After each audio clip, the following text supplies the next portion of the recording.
अबे बहनचू, कहाँ पर है तू क्यों तन्नाती? जल्दी से शोषण कर, कान बनेगा करोड़पति। आइतासी।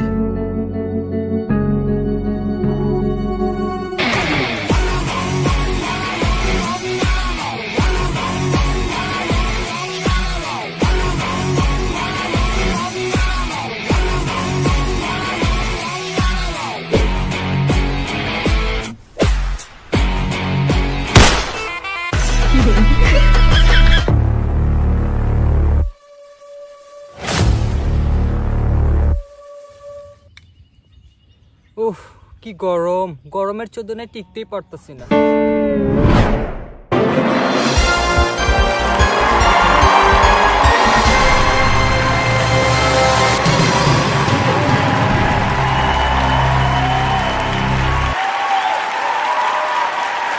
ধন্যবাদ ধন্যবাদ সবাইকে।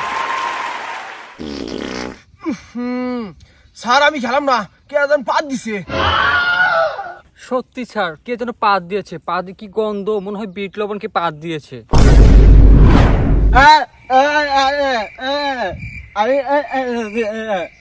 এই তুই কি কস? তোর তো কথাই হয় না ভাই। স্যার ওই কইলো পাটা পাই দিছে, আর পাদের গন্ধটা এ আভারিন দেইছে। ও শিট, কেন যে বিট লবণ খেলাম। তো সম্মানিত সুধীবৃন্দ, আপনারা সবাই জানেন বর্তমানে দেশের পরিস্থিতি ভালো না, আর আপনারাও ভালো মানুষের যাত্রা যে কামচু দেখাবেন। আমি খুব ভালো করে জানি ইনে ফাইলে আপনি খুব বাইরে পকেট থেকে একটা বেরোবো না। যাই হোক, শুধুমাত্র আপনাদের কথাই বিবেচনা করে বাংলাদেশে আমরাই এই প্রথম দিচ্ছি। হ্যাঁ ভাই, ঠিকই শুনেছেন, বাংলাদেশে আমরাই এই প্রথম দিচ্ছি ফোননি থেকে কোটিপতি হওয়ার সুযোগ। আরে স্যার ওইটা তো কোটিপতি না, কোটিপতি হইবো। তো সম্মানিত সুধী, আপনারা দেখতেই পারতেছেন এখানে অনেক প্রতিযোগী আছে, তো সবাইকে নিয়েই তো আর খেলা যায় না। স্যার সবাইকে নিয়ে কেন, আমাকে নিয়ে খেললেই তো হয়। আর আপনি একটু চুপ থাকেন। এমনিতে আপনার একটা জিনিস লিক হয়ে গেছে, আর সবই যদি লিক হয়ে যায় তাহলে তো রুগী যাওয়ার আগে ডাক্তার মরে যাবো। তো সম্মানিত সুধী, অনেক খাজুরা পেশাল পারে আলাইছি, আর বেশি আওরা পেশাল না পারে, চলেন খেলায় ফিরে যাওয়া যাক। তো আপনাদের মধ্যে যে আমার প্রশ্নের উত্তর দিতে পারবে সে আমার সাথে খেলার সুযোগ পাবে। কে হবে বাংলার ফোননি থেকে কোটিপতি? তো দেখা যাক কে আমার প্রশ্নের জবাব দিতে পারে। মুরগি আগে না ডিম আগে?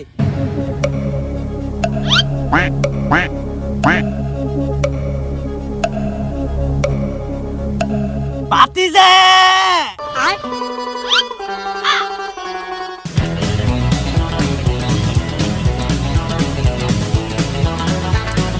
ও মাই গড, বুড়ে কাকার এত জোর কে? বাতিজে প্রশ্ন করো। আরে বুড়া কাকা, আপনি কেরা? আর আপনার কি এর প্রশ্ন করবো? বাতিজে আমি কেরা ওইটা তোমার কাকি রে জিগাইও। হেই মিয়া, কি এর বাতি যা স্যার কোন? এইসে স্যার, জায়গা মতো কিন্তু দিয়ে দিব পার। By the way sir, please don't mind. আপনি কিছুক্ষণ আগে ওদেরকে যে প্রশ্নটা করেছেন ওই প্রশ্নটাই আপনি আমাকে করেন, দেখেন আমি প্রশ্নের উত্তর দিতে পারি কি না।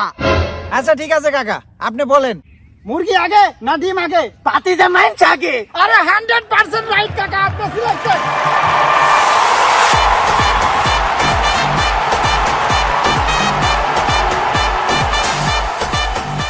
দর্শক মন্ডলী, আপনারা ইতিমধ্যে দেখতে পারলেন আমাদের খেলায় কাকা সিলেক্টেড। এখন দেখা যাক কাকা কি হতে পারবে ফোননি থেকে কোটিপতি। ওই বাতিজে হইনি কাউকারে, এই কাকা সম্পর্কে তোমার আইডিয়া আছে? এই পাঞ্জাবিটা দেখছো? ব্র্যান্ড। কোন ব্র্যান্ড?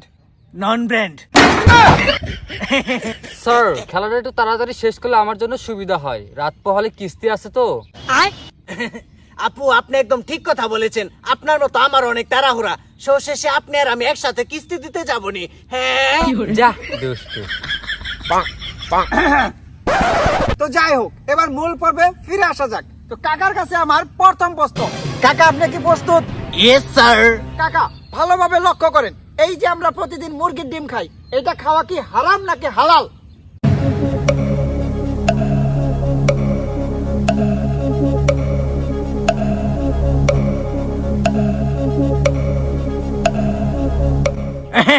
বাতিজা এটা তো একদম সহজ প্রশ্ন, কিন্তু তুমি আমাকে যে প্রশ্ন করেছো তার এগেইনস্টে আমি তোমাকে আরেকটা প্রশ্ন করতে চাই। তুমি আগে আমাকে বলো, তুমি কি কখনো শুনেছো যে মুরগির সাথে মুরগের বিয়ে হয়?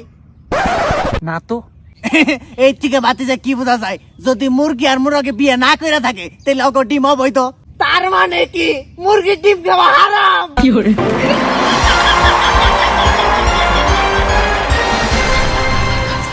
বুঝলাম না, আমি বানি কি প্রশ্ন করলাম আর এই বুইরা হালাই কি উত্তরটা দিল। যাই হোক কাকা, আপনি জিতে গেছেন নগদ 1000 টাকা। কংগ্রাচুলেশন। ভাতিজা আমার টেহাটা। কাকা, টাকাটা আপনার ব্যাংক অ্যাকাউন্টে পাঠিয়ে দেওয়া হবে। ভাতিজা ব্যাংকে চলবো না, আমি নগদ নারায়ণে বিশ্বাসী। টেহাটা আমার নগদেই লাগবো। আরে কাকা, আপনি বোঝার চেষ্টা করেন, আপনার টাকা তো আমরা বাইরে খাবো না।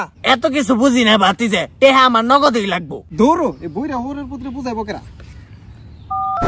আচ্ছা কাকা, চেক করেন, আপনার নগদে পাঠিয়ে দিছি। ভাতিজা তুমি আমার লগে মস্করা করো, কনে তুমি টেহা পাঠাইছো? আমি এত কিছু বুঝি না, টেহা আমার নগদেই লাগবো। আরে বুইরা কাকা, টাকা তো আমি আপনার নগদেই পাঠাইছি। তুমি আমার লেরের নগদে পাঠাইছো। স্যার, এই বুইরা কাকারে খেলাই দিকে বাদ দিয়ে দেন। হ্যাঁ, তো নগদ অ্যাকাউন্টই বুঝে না। এই তুই কেরা? আমি এসএসসি পরীক্ষার্থী। নাটকির বুলা সুদা বাইজা পড়া ভাই। এই আপনি খেলা শুরু করেন নাকি? তো কাকা, আপনার জন্য দ্বিতীয় প্রশ্ন, আর এই প্রশ্নের জবাব দিতে পারলে আপনি পেয়ে যাবেন নগদ 1 লক্ষ টাকা। বাবা রে বাবা, 1 লাখ টাকার প্রশ্ন। ভাতিজা হারাহারি করে প্রশ্ন কও। কাকা, একজন অপরিচিত মানুষ ঠিক কখন আপনার সাথে হাইদা দেখা করতে আসবে? বেজালে ফালিয়ে দিল।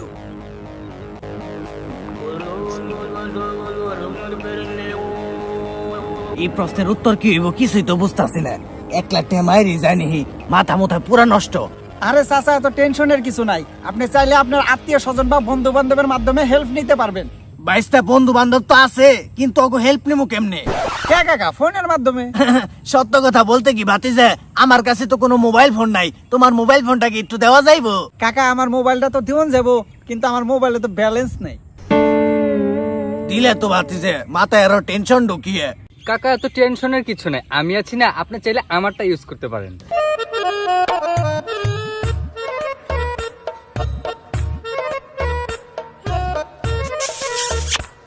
আপু আপনি অনেক ভালো, আর সবচাইতে বড় বিষয় কি জানেন? আপনার মনটা অনেক বড়। আরে কাকা, ওনে নষ্টামি না করে ইনে তাড়াতাড়ি কল লাগান, সময় শেষ হয়ে যাইতেছে। ময়কার ম দুনতার নয়কার নি রয়কার র মনির।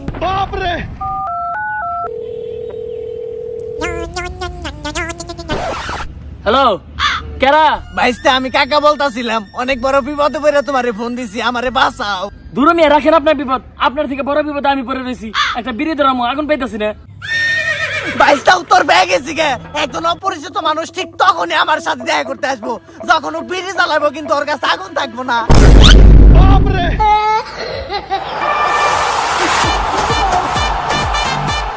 বুইরা হালাই কামটা করলো কি? এই প্রশ্নের উত্তর দিয়ে হালাইলো, ওরে তো কোনোভাবে আটকে রাখা যাইতেছে না। সত্যি কাকা, আপনি খুব ভালো খেলতেছেন। তো আপনার কাছে আমার 25 লাখ টাকার 3 নাম্বার প্রশ্ন। আপনি বলেন, আইফোন কেনার শর্টকাট টেকনিক কি? ভাতিজা তুমি খুব মারাত্মক একটা প্রশ্ন করছো, আর এই প্রশ্নের উত্তরটা আমি তোমাকে দিতে পারবো।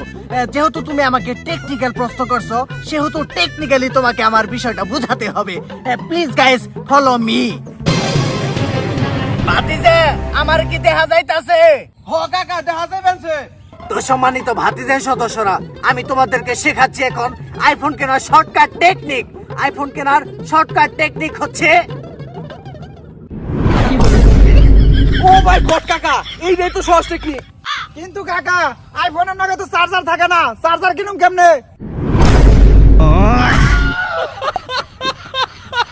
কিন্তু আমি একটা বিষয় ভেবে কুল পাচ্ছি না, আমার তো ডিমই নেই। তাহলে আমি কিভাবে আইফোন কিনবো? সমস্যা নাই, কক্সবাজার আছে না, রাত পোহালেই কিস্তি। তো কাকা কংগ্রাচুলেশন, আর দেখতে দেখতে আপনি 25 লাখ টাকা জিতে গেলেন। তো কাকা প্রশ্ন পড়ে, এখন আপনার কাছে আমার একটা বিষয় জানার আছে। কি বিষয় ভাতিজা বলো? কাকা, ইসরায়েল এখনো ফিলিস্তিনের উপর যেভাবে আক্রমণ করতেছে, এই বিষয়ে আপনার মতামত কি? ভাতিজা ইসরায়েলের প্রতি আমার যে পরিমাণ রাগ ক্রোধ ঘৃণা জন্মাইছে, তার থেকেও বেশি জন্মাইছে পুরো মুসলিম বিশ্বের বড় বড় নেতাদের উপর। তুমি কদি ভাতিজা, আর কত রক্ত দেখলে, আর কত মৃত্যু দেখলে আমাদের জীবসত্তা মানব সত্তা জায়গা উঠবো? সৃষ্টিকর্তা আমাদেরকে আশরাফুল মাখলুকাত হিসেবে এই দুনিয়াতে পাঠাইছে ওই ইহুদিদের হাতে জিম্মাদার থাকার জন্য না। ঠিক, কিন্তু কাকা এখন আমাদের কি করা উচিত? সত্য কথা বলতে কি ভাতিজা, আমরা তো এখন ফিলিস্তিনে গিয়ে ইসরায়েলের বিরুদ্ধে যুদ্ধ করতে পারবো না, কিন্তু আমরা যদি দেশে থেকে ইসরায়েলের সকল পণ্য বয়কট করতে পারি তাহলে এইটাই হবে আমাদের জন্য সবচাইতে বড় যুদ্ধ।